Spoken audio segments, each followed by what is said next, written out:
Senior judicial analyst, Judge Andrew Napolitano. Okay, so just to be clear, good morning. This is not an investigation. This is what they're calling an evaluation. Well, what is the difference? What's really happening here? Okay, they can call it what they want, but it is an investigation. However, the Inspector General can't indict. He doesn't have a grand jury. He has subpoena power. He has ex-FBI agents that work for him. And even though he is in the Defense Department, he's totally independent. This is a weird thing about the government, that there are pockets of people that are totally independent of the president and independent of the Secretary of Defense. He's investigating the Secretary of Defense.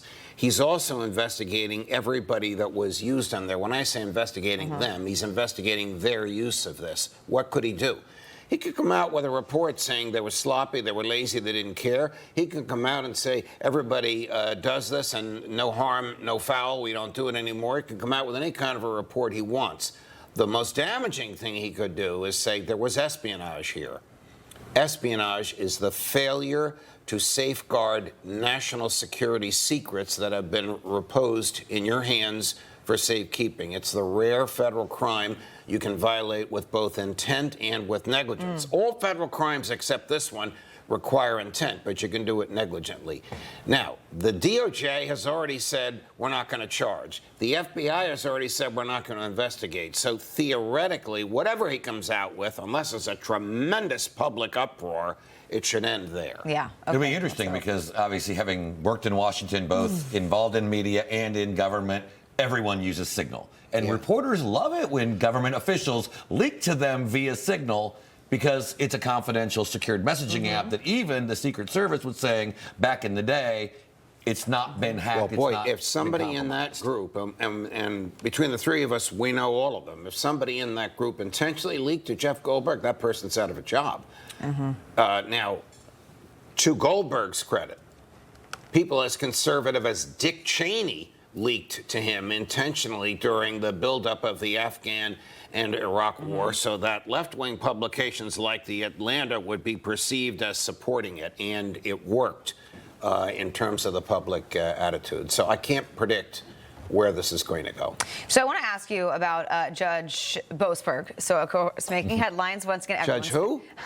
only kidding. Yeah, only everyone's kidding. favorite It's judge. a new word. It's a new word judge in our language. Right. I think we mention his name every day. So we held a hearing yesterday to address allegations that the Trump administration violated his court order by proceeding with those deportation flights, as we know, to El Salvador. Boasberg now looking into whether there's enough probable cause to hold the Trump administration in contempt for ignoring his orders. What's your reaction to this? What happens next in your opinion? Okay, so there's two kinds of contempt. The judge says to the lawyer, I've heard your argument, stop, and the lawyer keeps shouting. The judge says, sit down and stop, and he won't.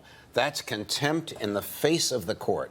The judge finds him guilty right then and there and can punish him right then and there. Give me your wallet. I'm going to take $400 and send it to the clerk. That's happened. Or we're going to lock you up.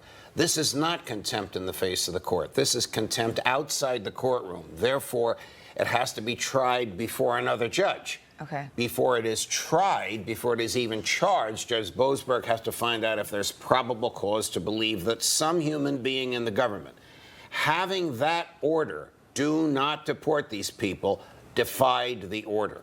Yesterday, in a very contentious hearing, he tried to find out who had the order. And it is remarkable that lawyers would do this because they can lose their license for doing this. The government lawyers refused to tell him who had the order. So that's where we are at this point. Real quickly, though, Judge, you've said judges cannot order the government to prosecute cases. So even if he finds probable cause, who does he refer to? DOJ would just say, bye-bye. He will direct probably a former U.S. attorney to prosecute the contempt. All right. Yeah, because Judge. remember, this is not a federal crime. This is contempt against the court. This is not pardonable if convicted. Interesting. All right. We always have so much to discuss with you. Love it. Fun Friday. Thank you, Judge Boasberg. There you go. Have a great weekend, Judge. Sure. All the best. Information. Truth is freedom. Is Newsmax. It's real news for real people.